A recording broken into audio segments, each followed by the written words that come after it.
Baik. Akhirnya kita bercerita tentang ampunkan Najib.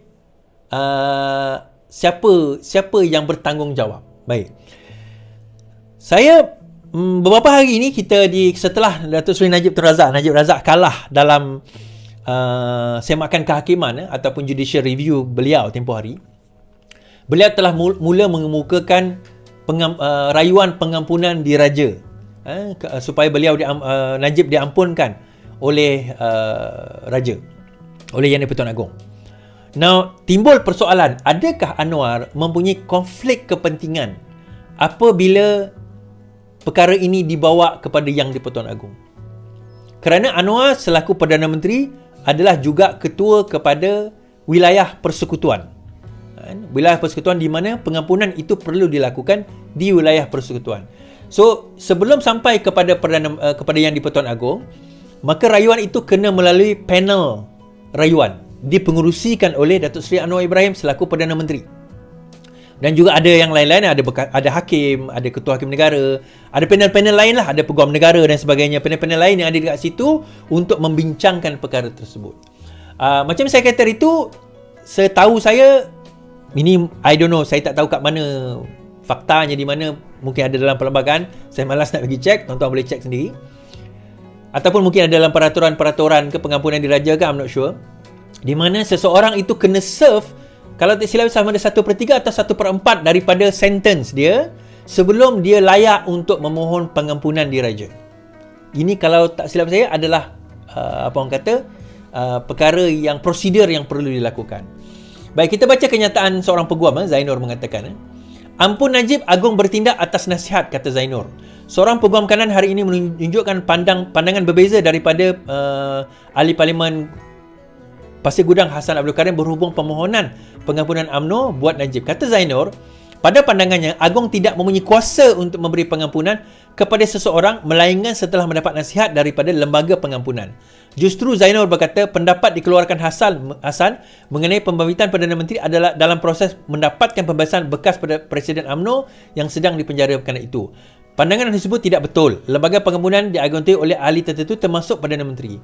Tugas lembaga pengampunan adalah menasihati Agong tentang petisyen pengampunan yang dikemukakan oleh banduan. Kata Hassan, pembabituan Anwar dalam proses berkenaan yang dibuat oleh UMNO tidak akan mewujudkan keretakan dalam kerajaan pusat. Hassan juga seorang peguam berkata, pengampunan diraja berada di bawah kuasa Agong mengikut perkara 42 Fasal 1 dan 42 Fasal 2 Perlembagaan Persekutuan. Mengikut peruntukan itu dan dibaca bersama dengan Fasal 3, perkara 40 menyatakan Agong bertindak dalam hal pengampunan setelah berunding dengan lembaga pengampunan. Ini bermakna nasihat Perdana Menteri atau Jemaah Menteri tidak diperlukan, katanya, menegaskan Anwar berada dalam keadaan selamat selagi kerajaan mematuhi doktrin pengasingan kuasa. Anwar sendiri pagi tadi mengesahkan dia adalah sebahagian daripada proses mengemukakan rayuan UMNO kepada Agong untuk mendapatkan pengampunan diraja. Okey, yang ini adalah tolak pengampunan hakim. So, Perdana Menteri menjawab, PM tiada konflik kepentingan pengampunan di bawah kuasa Agong. Perdana Menteri Anwar Ibrahim menyangkal akan wujud konflik kepentingan dalam penglibatannya dalam proses permohonan pengampunan Najib. Anwar berkata ini kerana keputusan akhir sama ada untuk memberikan pengampunan atau tidak terpulang kepada kuasa, adalah di bawah kuasa tunggal Yang di-Pertuan Agong. Proses permohonan dibenarkan dan boleh dibawa sesiapa saja. Tentunya kita akan patuh kepada peraturan dan syarat dan saya akan terlibat dalam proses itu, katanya. Permohonan diraja akan dipertimbangkan oleh lembaga pengampunan yang dianggotai Peguam Negara, Menteri Wilayah Persekutuan dan 3 anggota yang dilantik oleh Yang di-Pertuan Agong. Anwar hari ini tidak mendedahkan peranan saya silap tadi. Ketua Hakim Negara tak terlibat. Tidak mendedahkan peranan yang akan dimainkannya, namun dia adalah menteri yang bertanggungjawab untuk hal ehwal wilayah persekutuan. Ditanya jika ia boleh menimbulkan konflik kepentingan, PH itu berkata, tidak, kerana proses permohonan perlu dihormati. Dia juga berkata terlalu awal untuk mengulas perkara tersebut. Saya belum melihat lagi apa-apa resolusi UMNO, pihak dan individu termasuk mereka yang disabitkan bersalah ada hak untuk merayu. Saya tidak mau halang sesiapa dalam hal ini, ia terperinci dan perlu dipatuhi. Keputusan akhir adalah bidang kuasa Agong. Semalam MKT sebulat suara untuk menghantar memorandum Yang di-Pertuan Agong bagi memohon pengampunan penuh. Ia selepas permohonan Najib untuk menyemak semula sabitan. Najib pada masa ini okey, baik. Komen saya. Berkenaan dengan Hassan Karim dan juga Peguam Zainur tadi, siapa betul siapa salah? Bagi saya, kedua-duanya betul, tapi kedua-duanya ada kesilapan dia juga. Hasan Karim betul silap apabila mengatakan tidak ada penglibatan, ataupun saya tak baca statement penuh lah, mungkin dia kata tidak ada konflik kerana tidak ada penglibatan Perdana Menteri.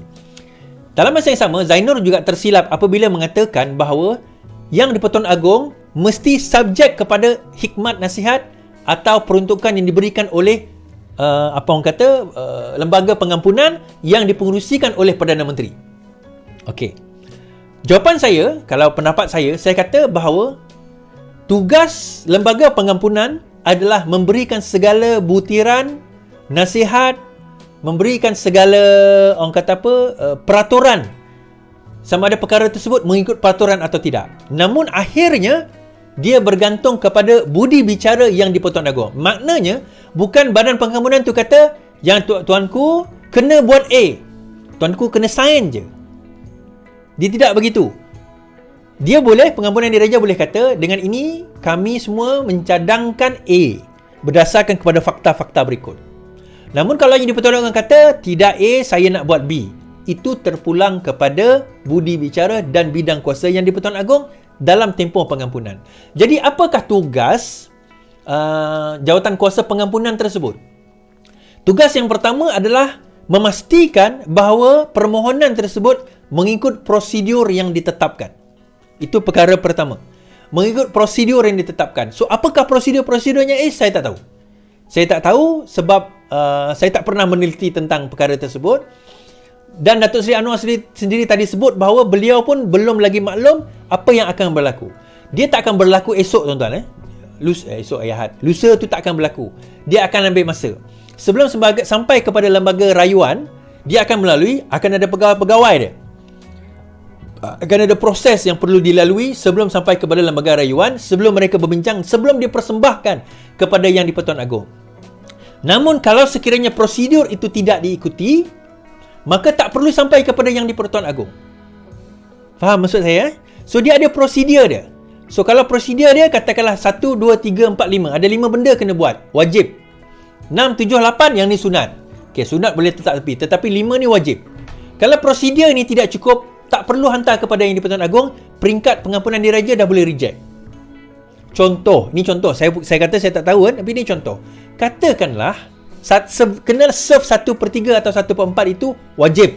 Katakanlah tiba-tiba tengok Najib tak sampai pun 1/3 atau 1/4, maka lembaga rayuan boleh kata kita reject.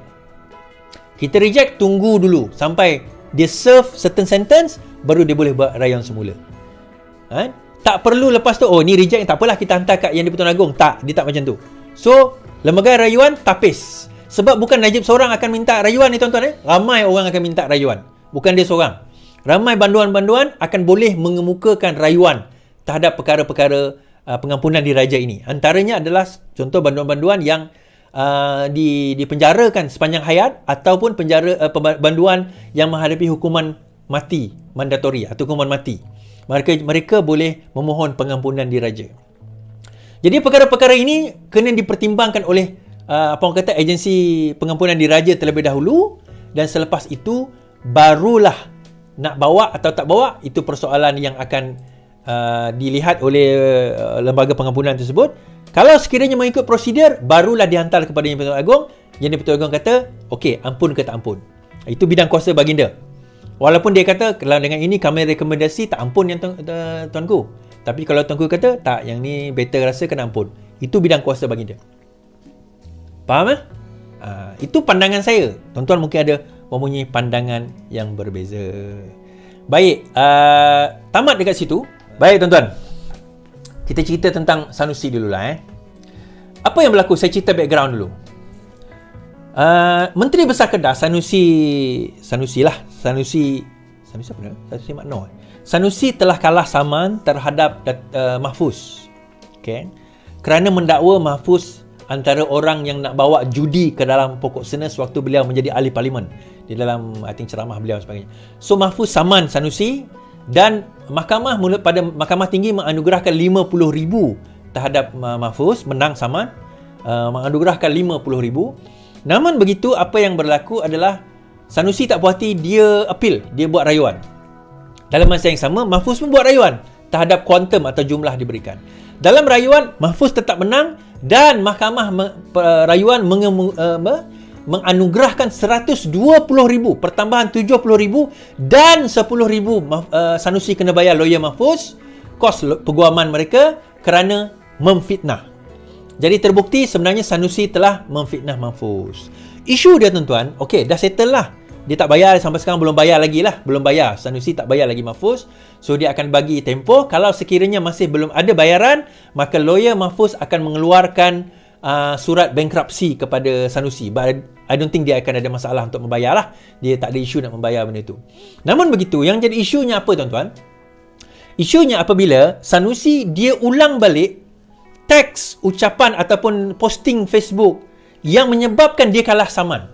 So, dia repost balik atau dia reshare balik benda itu. So, dia kata ditulis kat dalam tu, inilah posting yang menyebabkan saya kalah saman. So, dia repost balik. Sedangkan, antara perkara yang dipersetujui di dalam mahkamah, di samping kena bayar 120,000 itu, ialah Sanusi tidak dibenarkan menyebarkan kembali fitnah yang sama. Jadi, dengan reshare perkara tersebut, itu sudah dikira sebagai mengulangi fitnah yang sama. Itu maksud dia. So, kalau perkara tersebut berlaku, apa yang boleh berlaku terhadap Sanusi? Kalau Mahfuz ambil tindakan, dia boleh kena antara lain contempt of court, iaitu menghina mahkamah. Dan kalau dia menghina mahkamah, sama ada denda atau penjara, atau kedua-dua sekali kemungkinan. Jadi, hari ini Mahfuz kata dia beri amaran kepada Sanusi. Mahfuz telah memberi amaran kepada Sanusi. Kita dengar. Mahfuz menyatakan, terus digambarkan konon sokong judi, Mahfuz beri amaran. Naib Presiden Amanah Mahfuz Omar berkata, banyak manipulasi dan dakwaan songsang dibuat ke atasnya setelah Mahkamah Rayuan menolak permohonan Menteri Besar Kedah Sanusi Muhammad Noor baru ni. Kata Mahfuz, dia mengheret Sanusi ke mahkamah kerana pemimpin PAS itu menuduhnya konon mempertahankan pembinaan permis judi di pokok sena. Sedangkan kata Mahfuz, pembinaan permis judi berkenaan langsung tidak ada kaitan dengannya. Malah saya sebagai ahli Parlimen Pokok Sena ketika itu telah pun membuat bantahan terhadap pembinaan sport Toto. Kemudian pembinaan tersebut tidak pun diteruskan, katanya. Mahkamah Rayuan menolak rayuan Sanusi untuk mengenepikan saman itu dan bersetuju agar jumlah ganti rugi perlu dibayar dinaikkan.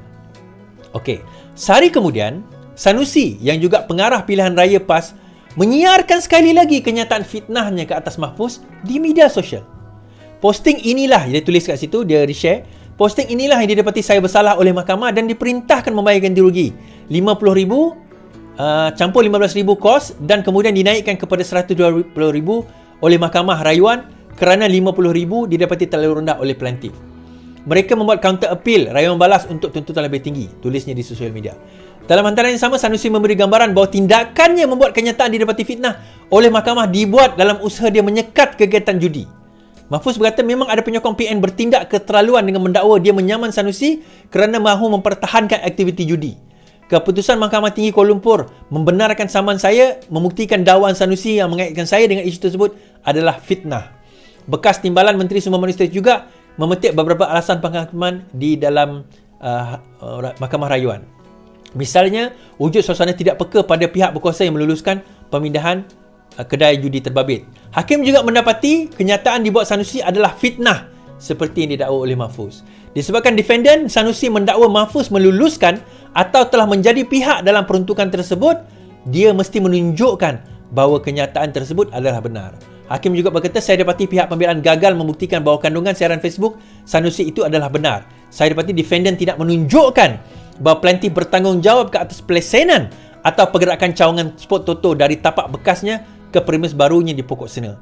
Dengan apa yang berlaku ekoran tersebut, kata Mahfuz, dia meminta agar tiada lagi mana-mana pihak menyelewengkan fakta kes berkenaan. Menurut Mahfuz, jika masih ada yang mengaitkan dia dengan sebarang maksud kononnya menyokong atau mempertahankan judi, mereka perlu menarik balik tulisan tersebut. Jika tidak, dia akan mengambil tindakan lanjut dengan kemukakan samad fitnah. Kalaupun koyak, jangan fitnah, katanya. Baik. Apa warning dia bagi kepada Sanusi? Antara lain perkara tersebut yang saya nyatakan tadilah, di mana kalau sekiranya perkara ini Sanusi masih juga nak mengulang cerita yang sama, masih juga tidak mengaku bahawa dia telah melakukan fitnah, maka Sanusi boleh mengambil tindakan apa orang kata, tindakan terhadap Sanusi, dan juga Mahfuz boleh mengambil tindakan terhadap Sanusi, dan juga Mahfuz ataupun boleh mengambil tindakan terhadap orang lain yang menyatakan perkara yang sama. Okay, so Mahfuz warning Sanusi kat situ. So Sanusi, jangan lagi mengulang perkara yang sama.